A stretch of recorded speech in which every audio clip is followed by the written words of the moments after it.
beliau. Kalau tadi Pak Yusril sebut tentang bagaimana flexibility Pak Nasir dari sudut bentuk negara, Tuan Haji Ahmad Azham memperlihatkan juga tentang fleksibiliti perjuangan Pak Nasir sama ada dari sudut politik ataupun dari sudut dakwah itu sendiri.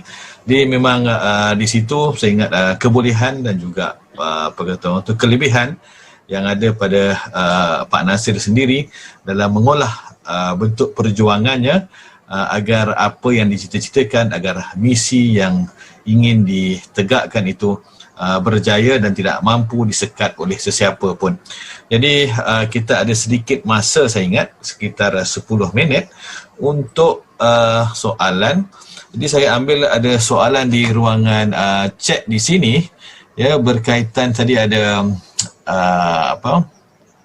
yang disebut tadi tentang apa yang dari saudara Iqbal Hikmatullah.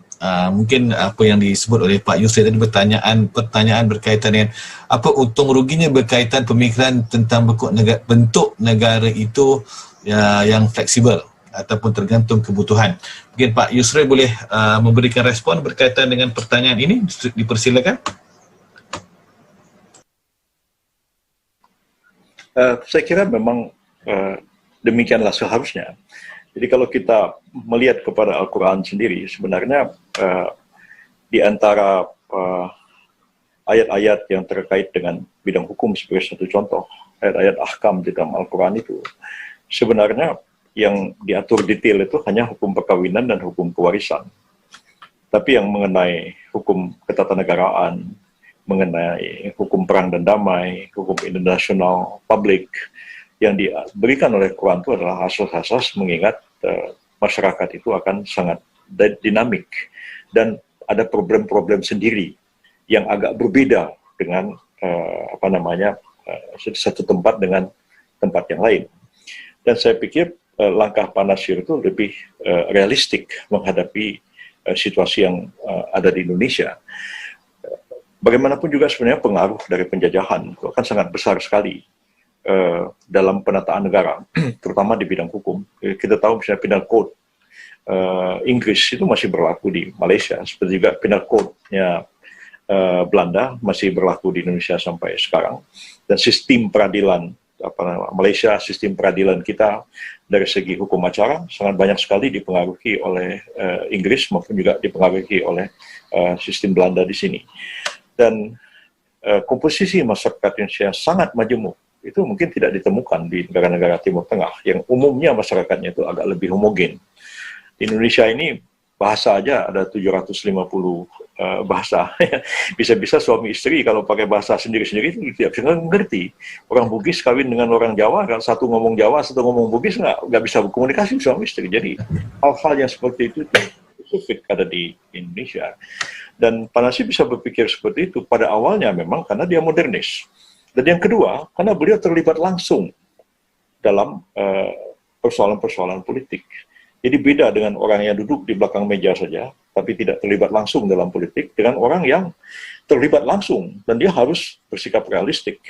Ambil satu contoh misalnya, saya di Pakistan, ingat saya tahun-tahun 90-an itu buku-buku komunis itu dijual bebas di Lahore, di Anakali Market, di depan Universitas Punjab itu, tidak dilarang.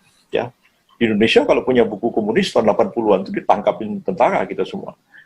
Kenapa? Karena di Pakistan tidak ada komunisme, orang tidak khawatir.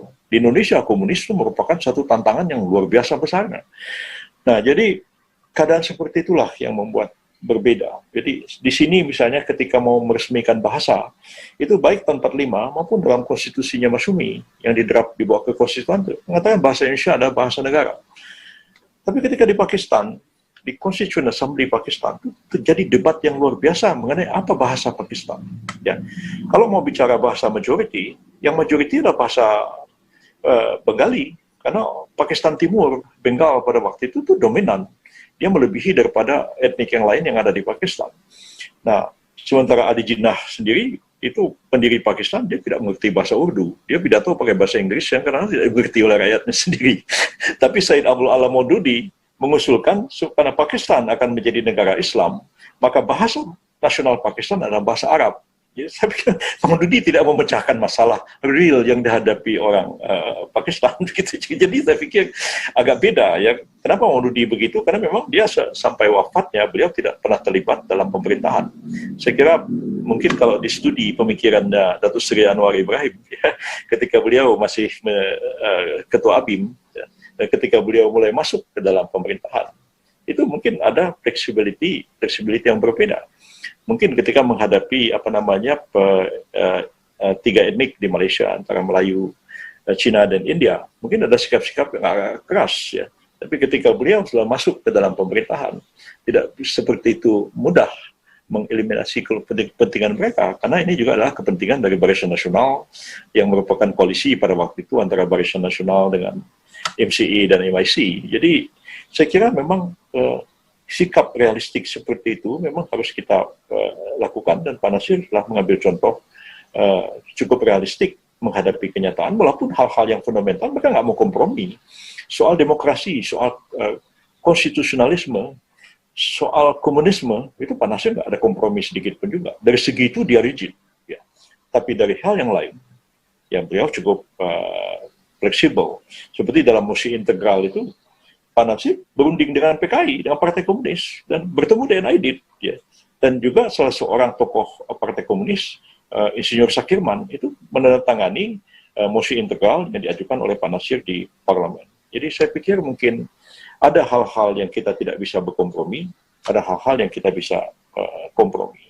Jadi misalnya kita debat Bung Karno dengan Pak Nasir, itu ada soal yang tadi tanya kecil ya, soal apa kalau orang itu makanan dijilat anjing, apakah harus dicuci 7 kali dan 1 kali pakai tanah? Soekarno bilang kan sekarang sudah ada deterjen kalau zaman sekarang, untuk apa mesti pakai 7 kali segala macam.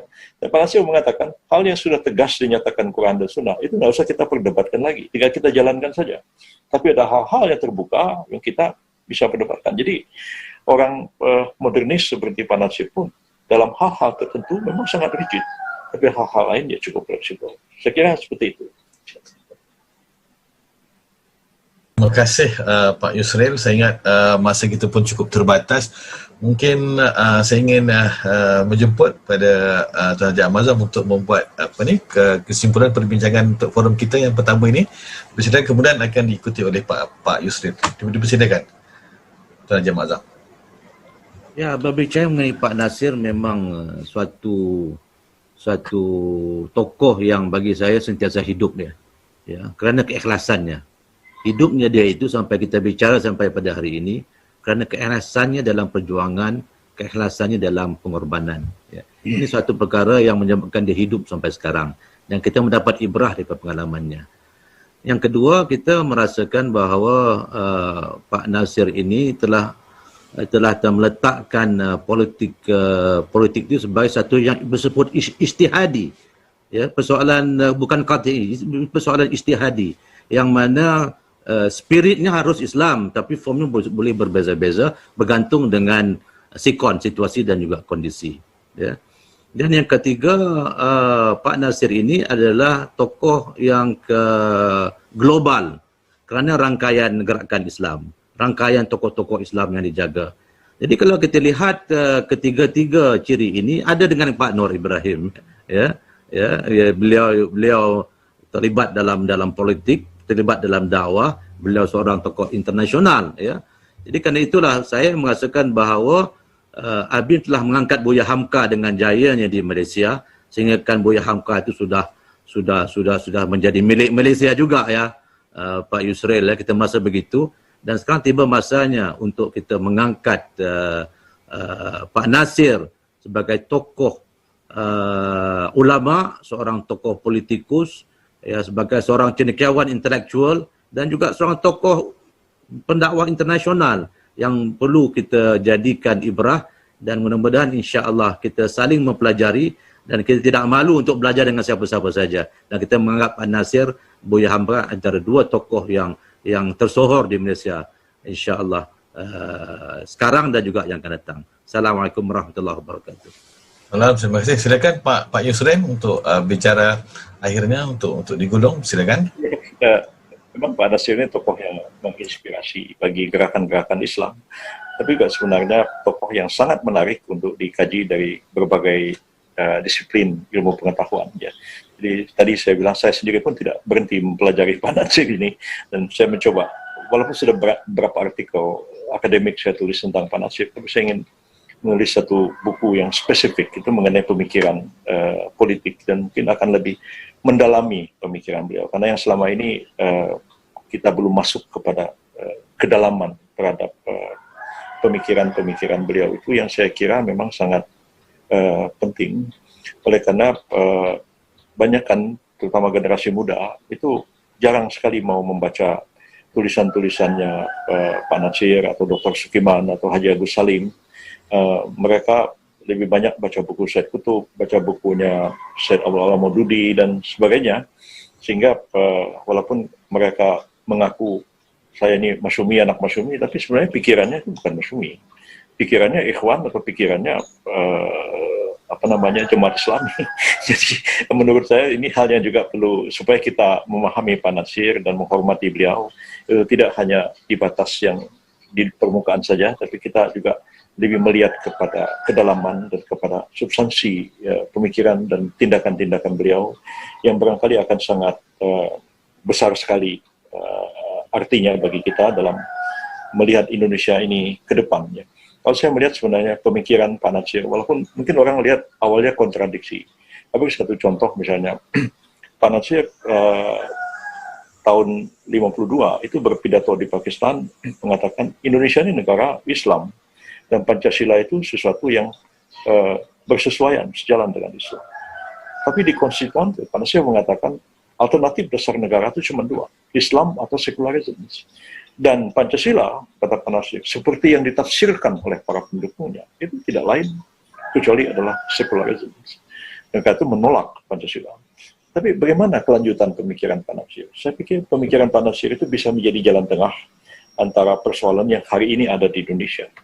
Misalnya antara maraknya gagasan khilafah sekarang ini oleh Hizbut Tahrir dan lain-lain di Indonesia, kemudian juga ada NKRI harga mati dan segala macam. Pancasila oleh pemerintah Jokowi ini kembali lagi Pancasilanya 1 Juni 45 model Soekarno. Saya nggak sependapat dengan mereka mengenai hal yang satu ini. Tapi mungkin pemikiran Pak Nasir itu merupakan satu jalan tengah ya, yang kompatibel dengan persoalan Indonesia, di mana Islam ditempatkan sebagai rahmatan alamin, sebagai spirit dan sumber inspirasi, dan kita dapat menciptakan negara Republik Indonesia ini yang ideal menurut kita, dan tetap dengan di bawah spirit dan nilai dari ajaran Islam itu sendiri.